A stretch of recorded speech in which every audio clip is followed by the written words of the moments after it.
Well, we're back Outside. outside. Beautiful, almost 70 degrees. Thank God. We had 5 inches of snow 2 days ago. Yes, we did. And 80 degrees 2 days And before 80 that. Man, up and down.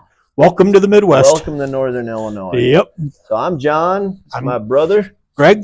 Greg. So yeah, we're going to be continuing on this path of the ancient ways of Jesus. And this week we're going to be covering a word that we all should not be unaware of is disciple. What is a disciple? What is discipleship? But like we talked about in that video of love, I found that this is throughout the modern church, another area that was very clear to the ancient church, the ecclesia. But with a modern church, it seems to be a blind spot. So it's an ancient way of Jesus. Jesus did speak to it so clearly and directly. And yet it's a concept and a way of life that we've lost in the modern church as to what it means to be a disciple. What does it mean to make a disciple? So we're going to talk about those things today. But everywhere I would go, it would like when I would ask about love, how many of you love God? Everybody, yes, yes, yes. Well, what does that mean? Then you get answers all over the map. Yep. What does it mean to love God? Oh, well, I don't know. It's the same with this. So it's amazing to me. Love, disciple, and ecclesia or church are the three main blind areas, yet they're the three main ancient ways of Jesus. Yes. So this one is, if I were to ask, what is a disciple or how many are disciples? Again, and everybody raise their hand, and then, well, what is a disciple? And then you get all kinds of answers. And so I've always found it best to let Jesus tell me what it is. It's pretty good Pretty thing. safe way. Pretty safe bet there. So before we talk a whole lot more, I think the best thing to do, let's look at some of the words of Jesus. Yep. Because if he's the Lord of the church and he's the one that gives us the command to make disciples or to disciple, the verb form, maybe we should let him tell us what that is. So John 8, 31. verse 31 All is right. the first passage that we'll read. Then Jesus said to those Jews who believed him, "If you abide in my word, you are my disciples indeed." And if you're catching a theme, and you're going to catch it through the remaining trainings, is it's always going to be connected to the words of Jesus. So according to that statement of Jesus, read it again one more time, or have you already moved on? He says, we're there, right? We're good. If you have abide in my word. If you abide in my word, you are my disciples indeed. So who does Jesus say are his disciples? Those that abide in his word. There you go. Abide. What's abide mean? Remain. In whose words? Jesus' words. In Jesus' words. The ones that abide in his words are disciples indeed. Let's go ahead and go to the next one in John 13. So keep that in your mind. Keep that Bible open to John 8:31 and highlight it if you want. Now look at John 13:34 and 35. All right. A new commandment I give to you, that you love one another as I have loved you. So that's we talked about that one last week. We did. Or in that previous video about agape. Yep. This is that new commandment. Brand new. Yep. If you love one another like I loved you.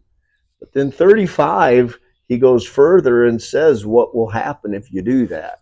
By that, loving one another, all will know that you are my disciples if you have love for one another.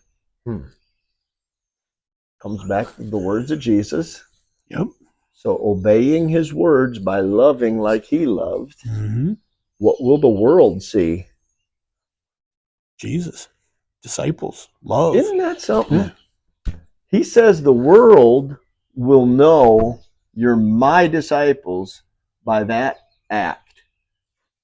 So the first one, John 8:31, if you have his words or abide in his words, That's my disciple.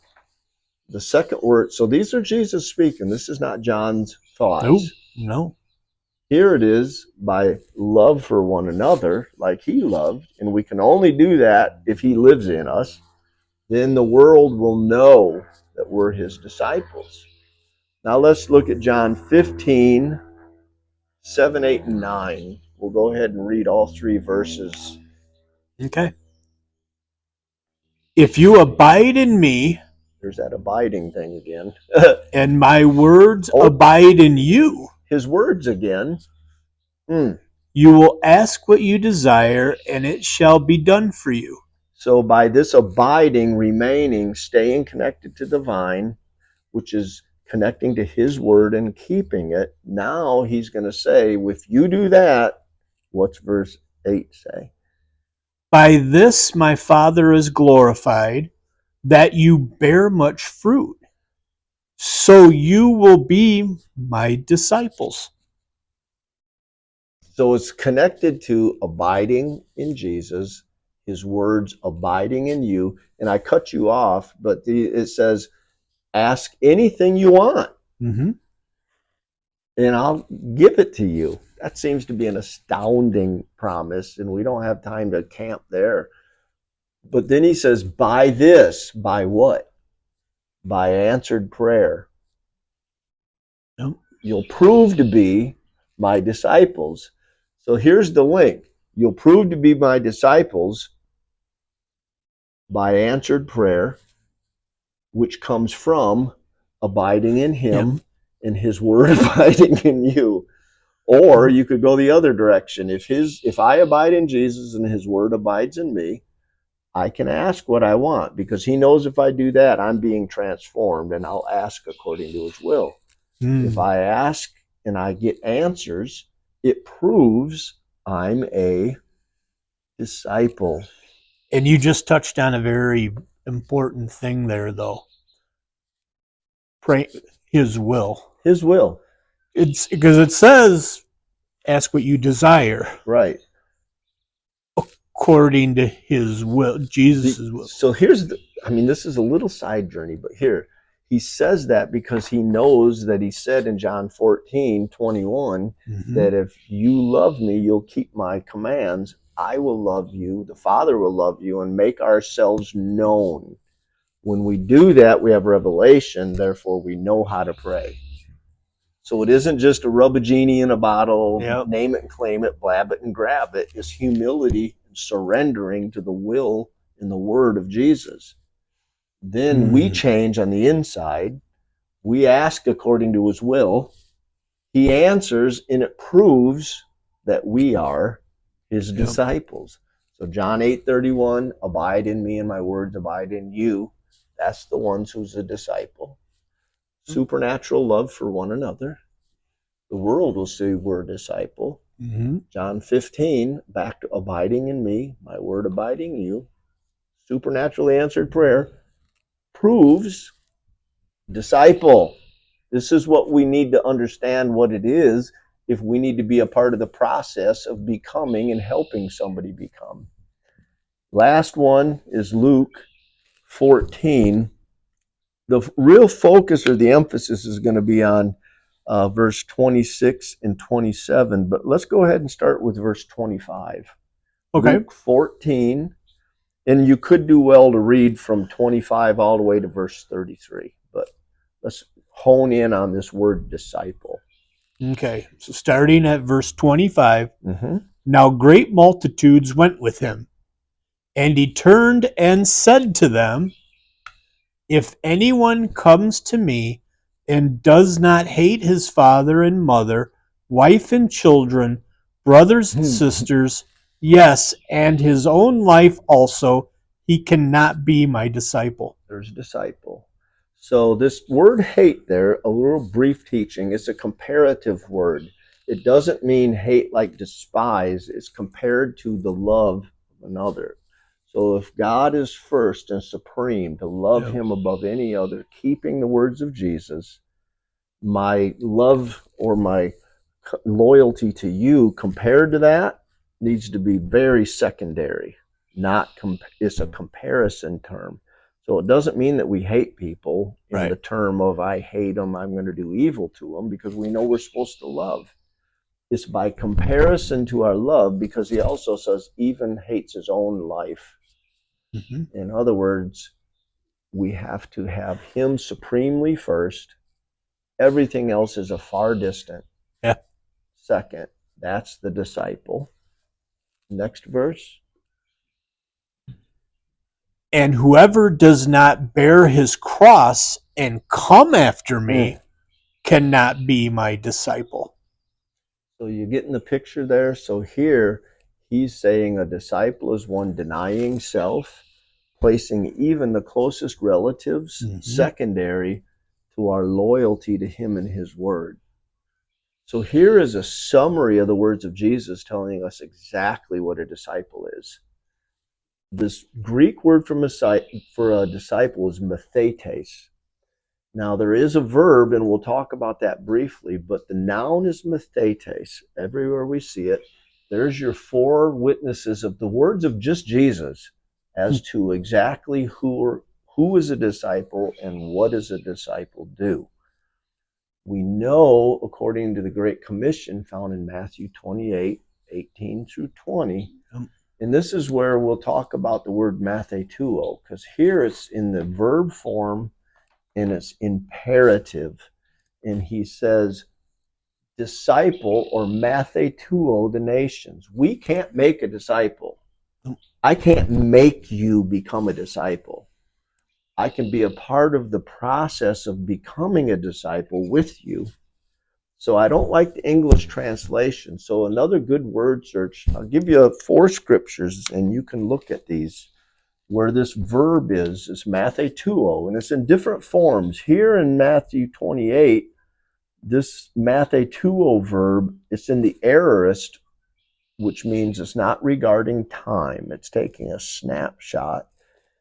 It's imperative, which means it's a command, and it's active. In other words, the subject of the sentence is doing it. That's why they say making a disciple, but it's mathetuoing.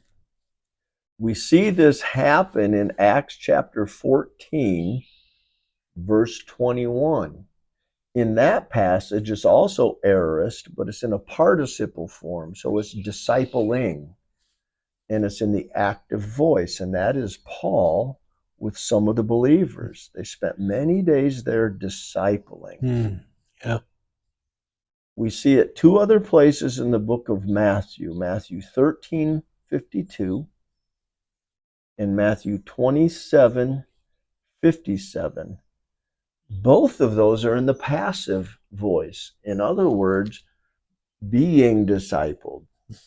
So in one it's saying being a disciple of the kingdom, and so in the other it talked about the rich man who helped bury Jesus, said he had been discipled with Jesus.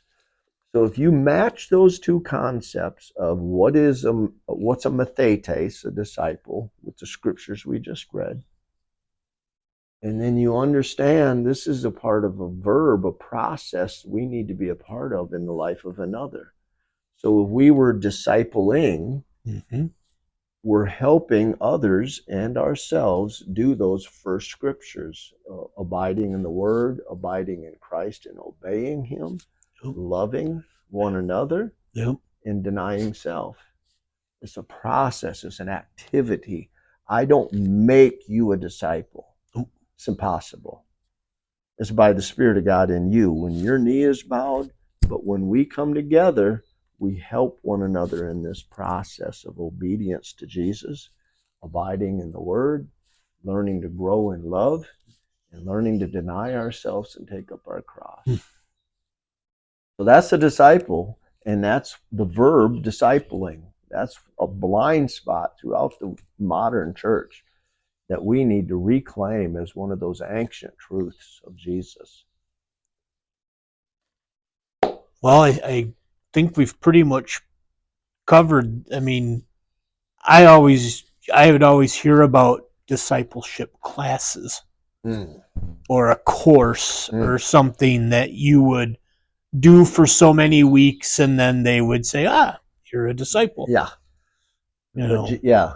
So that's the funny thing is even the Strong's concordance definitions and stuff, Mhm. they're all over the map on the definition because they don't just use what Jesus says right. to tell them what it is. So a lot of times you'll see a student, a learner. Yep. That's all cerebral. Yep. It's all One who- head knowledge. Yes, one who is following the teaching, that's getting a little closer, is having his words and keeping them. Yep. Denying self, and by loving one another, isn't that keeping his word? Right? He says to. Dang. That's probably enough said. We'll be talking about this in subsequent videos where we're talking about me and you in that how we live together in community. But I think that's enough for here for the ancient ways. I think we got it. All right. Amen.